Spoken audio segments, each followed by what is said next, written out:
Bonjour à tous, aujourd'hui j'ai décidé de vous parler de la paralysie du sommeil. Pourquoi? Parce que beaucoup de gens en ont peur, n'osent pas faire des rêves lucides à cause de la paralysie du sommeil, ne savent pas ce que c'est, ou la vivent régulièrement, et c'est pour eux des expériences hyper négatives. J'aimerais quand même remettre les choses au clair, la paralysie du sommeil c'est quelque chose qui peut vous être hyper positif, bénéfique pour faire des rêves lucides et encore plus pour d'autres expériences, donc on reviendra en fin de vidéo là-dessus. Mais c'est aussi un moyen d'être plus productif, n'est pas la paralysie du sommeil directement, mais l'état dans lequel on se met avant de la provoquer. Alors la paralysie du sommeil, c'est un état dans lequel ton corps dort, ton esprit est réveillé et il est saupoudré, saupoudré d'hallucinations. En fait c'est comme un rêve dans la réalité si tu veux. Tu es dans la réalité, tu vois ce qui t'entoure, tu vois ta chambre, tu vois l'endroit dans lequel tu dors, mais c'est accompagné d'hallucinations et tu respires automatiquement. Ça veut dire que quand tu ne sais pas ce que c'est la paralysie du sommeil, autant te dire que tu goûtes. Pourquoi? Parce que tu respires tout seul. What the fuck? Tu es en train d'étouffer en gros parce que tu ne respires pas par toi-même. Une sensation d'étouffement. Tu as des hallucinations qui reflètent ce que tu penses. Donc forcément si tu es paralysé, tu sais pas pourquoi, tu vas pas penser à des trucs très positifs. Ça non.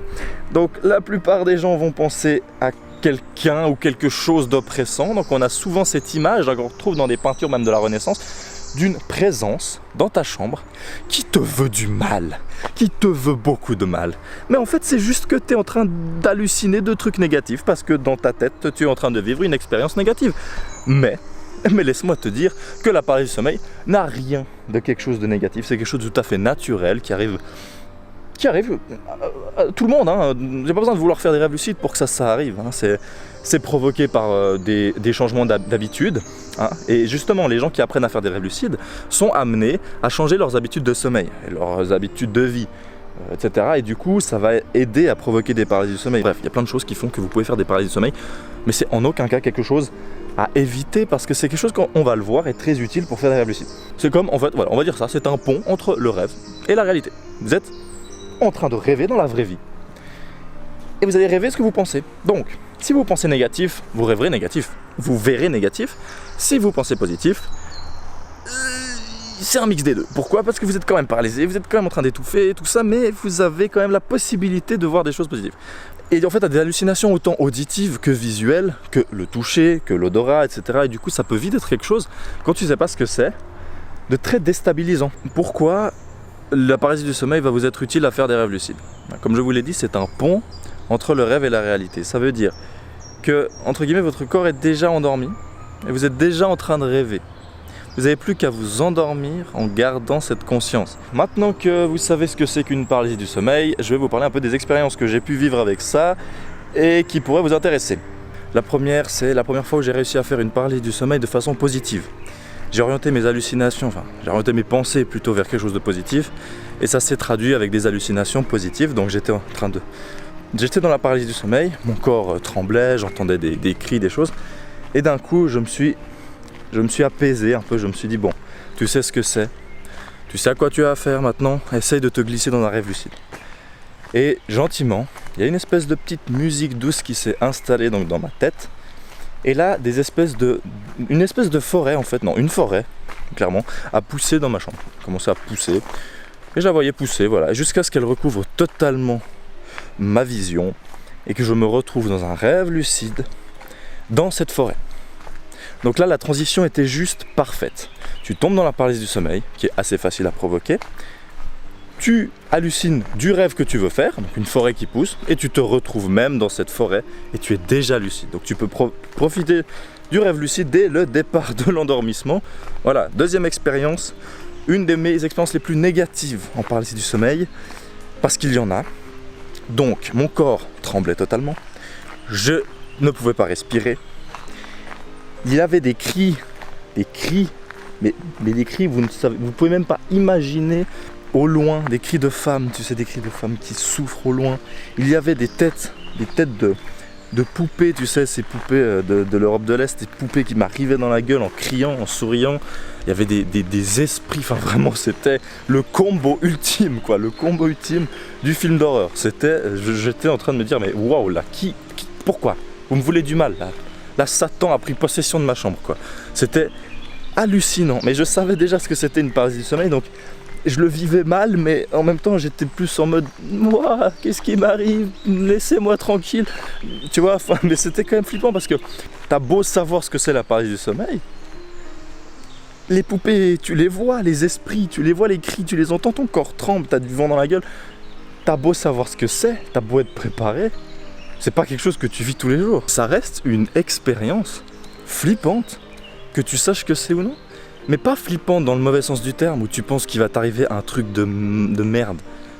Non, négatif dans le sens train fantôme, dans le sens quand tu vas voir un film d'horreur, dans le sens c'est intéressant de voir ce que tu peux imaginer comme truc flippant. Alors putain, des fois, je peux vous dire, il peut arriver de ces trucs. Je vous laisserai expérimenter, il y a bien assez à faire. Désolé si la vidéo coupe, c'est juste qu'il y a des fois où il n'y a pas de lumière, et des fois, comme ici, il y a de la lumière. Alors, dernière expérience dont j'aimerais vous parler sur la paralysie du sommeil, donc qui m'est arrivée, c'est une paralysie du sommeil où, contrairement aux autres, tout s'est bien passé. Donc physiquement, je ne tremblais pas, j'avais pas l'impression de suffoquer, il n'y a pas eu d'hallucination négative, j'avais juste une hallucination, c'était une voix, un espèce de vieillard dans ma tête qui me disait « Où voudrais-tu aller en rêve lucide cette nuit, mon enfant? Dis-moi ce que tu veux et je te le donnerai. » En gros, c'est ça. Alors je lui ai dit ce soir, j'aimerais vraiment être chill. Alors j'aimerais une plage, s'il te plaît, une île déserte et personne. J'aimerais chiller dans mon rêve. Et il a fait « Que ton vœu s'exauce ». Et là, il y a des nuages qui sont arrivés devant moi et je me suis retrouvé dans un parc aquatique. J'ai pensé à une île, il m'a donné aquapark, quoi. Il m'a donné un parc d'attractions. Et c'est ça que je trouve génial dans les rêves lucides, je crois qu'il n'y a pas de limite en fait aux expériences que vous pouvez vivre. Ça peut être drôle, ça peut être flippant, ça peut être intéressant. Vous pouvez apprendre sur vous, apprendre sur les autres, ça peut être une expérience, une aventure de malade. J'ai eu des rêves lucides qui m'ont paru durer des semaines alors qu'ils s'étaient écoulés que 30 minutes dans la vraie vie. Et tous les gens qui vous disent que les rêves lucides durent pas longtemps, etc., mais ne les écoutez pas et vivez vos expériences à vous. Arrêtez de croire tout ce qu'on vous dit. Les rêves lucides, il n'y a pas de limite. No limites, ok? C'est no limites, vous faites ce que vous voulez. C'est vraiment une des choses les plus incroyables que vous pourrez vivre. D'accord? Ok, alors maintenant, comment on provoque une paralysie du sommeil? En fait, il suffit de provoquer un endormissement, mais en fait, en faisant croire à son corps qu'on est endormi, mais en fait non. On va piéger son propre corps en fait. Je m'explique. On va faire croire à notre corps que l'on dort, pour que notre corps s'endorme. Notre corps se paralyse pendant la nuit pour ne pas reproduire les gestes qu'on fait dans nos rêves. Sinon, si on se mettait à courir dans notre rêve, on se mettrait à courir dans la vie de tous les jours, ça nous mettrait nous en danger et les autres. Donc pour provoquer une paralysie du sommeil, ce que je fais, une des techniques qui marche bien, donc c'est vous allez déjà devoir vous réveiller pendant la nuit, parce que si vous essayez de provoquer une paralysie du sommeil au moment de vous endormir, alors que vous venez de passer votre journée normale, ça va être très très difficile de la provoquer, parce que votre corps est habitué à ne pas vous endormir tout de suite. Votre corps sait que ce n'est pas encore la nuit, que c'est le soir. En plus, à notre époque, on est habitué aux écrans, etc. Donc on s'endort rarement tout de suite. On va rarement dans notre lit et on dort. C'est pour ça que c'est mieux, pour provoquer une paralysie du sommeil, de partir en fait de pendant la nuit. Parce que votre corps, pendant la nuit, il sait que s'il se réveille, il va pas commencer à aller faire un jogging. Mais autrement, vous allez dormir, vous allez vous réveiller, vous dire 4h du matin, faut que je dorme. C'est là votre chance de faire une paralysie du sommeil. Parce que là, votre corps, il est habitué à tout de suite se rendormir. Mais votre esprit, pas forcément. Donc ce que vous faites, vous allez vous réveiller pendant la nuit. Donc vous allez mettre un réveil. Et alors là, la best technique, la meilleure technique, c'est d'avoir un réveil qui ne dure pas longtemps. Vous allez vous endormir, mettre le réveil 3h30, 6h ou 7h30 plus tard. Si vous voulez des détails sur toutes ces choses que je vous dis, pourquoi je vous dis 3h30, tout ça, allez visiter mon site internet et vous comprendrez. Ça ne sert à rien ici de vous expliquer tous les détails. Comme je vous ai déjà dit, c'est pas comme ça qu'on apprend les rêves lucides. Donc vous allez mettre votre petit réveil, 3h30 après vous êtes endormi, 6h après vous êtes endormi, ou 7h30 après vous êtes endormi. Et alors, le best, c'est un réveil qui sonne et qui s'arrête tout seul, au bout de quelques secondes. Ça, vous vous réveillez, et vous n'avez pas besoin de l'éteindre. Et ça c'est top, parce que vous restez en fait dans votre lit et vous allez arrêter de bouger. Vous allez arrêter de bouger. Et qu'est-ce que ça va faire d'arrêter de bouger ? Votre corps va croire que vous vous êtes rendormi. Et donc il va se reparalyser, se rendormir.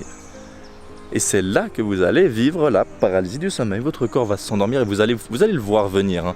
En fait, en général, vous allez sentir votre corps, un peu, ça commence par les pieds, vous savez, ça commence à trembler un peu par les pieds, et d'un coup, il y a une espèce de truc qui se fait là. C'est dur à expliquer, hein, mais un espèce de déclic, comme si votre nuque se rigidifiait d'un coup.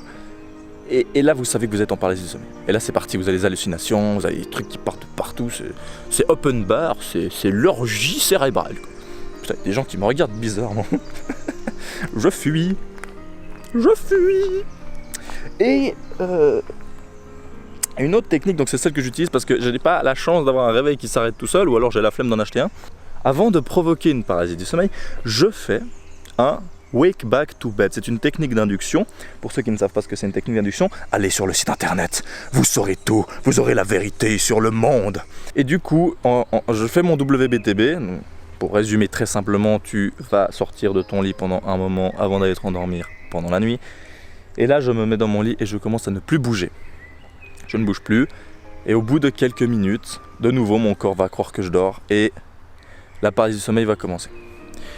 Une chose très intéressante donc, que j'ai jamais entendu en fait sur aucun blog et que je trouve dommage parce que c'est hyper intéressant, c'est qu'en fait pendant les moments où vous allez vouloir provoquer la paralysie du sommeil, donc des moments où vous allez arrêter de bouger dans votre lit pour faire croire à votre corps que vous dormez, vous allez avoir un état de conscience un petit peu modifié, vous allez réfléchir plus que d'habitude. Et c'est dans ces moments-là que vous allez être le plus productif. Donc ça veut dire que, je vous donne une anecdote, à un moment donné je faisais une série sur YouTube et pour écrire un épisode dans la journée, je prenais à peu près 4 heures pour le faire. Par contre, du moment que j'ai appris à faire les rêves lucides et que j'ai fait ces techniques où je reste dans mon lit sans bouger, il me fallait approximativement 10 minutes pour écrire le même épisode, et même mieux, meilleur épisode, en 10 minutes seulement, juste avant de provoquer cette paralysie du sommeil. En fait, vous allez rester dans votre lit, sans bouger, sur le dos, ou sur le côté, personnellement je le fais sur le dos, les mains le long du corps, les yeux fermés, ne pas avaler, vous n'avalez pas. En fait, vous allez vraiment simuler comme si vous dormez, tu vois, parce que quand vous dormez, tu t'avales pas, tu clignes pas des yeux, tu bouges pas les yeux, enfin sauf pendant la phase de sommeil paradoxal. Et voilà, et en fait, ça c'est quelque chose que j'entends très peu, voire jamais, et pourtant c'est intéressant, du principe de la productivité. Si tu as quelque chose à faire, un travail à réviser, quelque chose à inventer, une vidéo à écrire, un speech à faire, quelqu'un à qui tu dois parler, si tu fais ça donc pendant la nuit tu te réveilles, tu restes sans bouger et tu penses juste. Et en fait il va arriver au bout de quelques minutes un moment où là tu vas être hyper productif. Et ça je vais en reparler je pense dans une autre vidéo sur le développement personnel parce que je trouve que c'est quand même quelque chose d'hyper intéressant et on n'entend pas trop parler. Alors j'en ai fini moi avec cette vidéo, mon dieu je vais me casser la gueule. J'en ai fini avec cette vidéo. J'espère qu'elle vous a plu, qu'elle vous aura été bénéfique, utile. Je reste à disposition dans la partie commentaires. Je tiens vraiment à remercier tous les gens qui m'ont soutenu pour la précédente vidéo sur les rêves lucides. Je pensais pas que les gens seraient autant d'accord avec moi sur le fait que pour apprendre les rêves lucides, il faut vraiment le faire bien. Alors merci à tous, vraiment. J'espère que cette nouvelle vidéo vous aura plu. Je vous dis à la prochaine. Au revoir.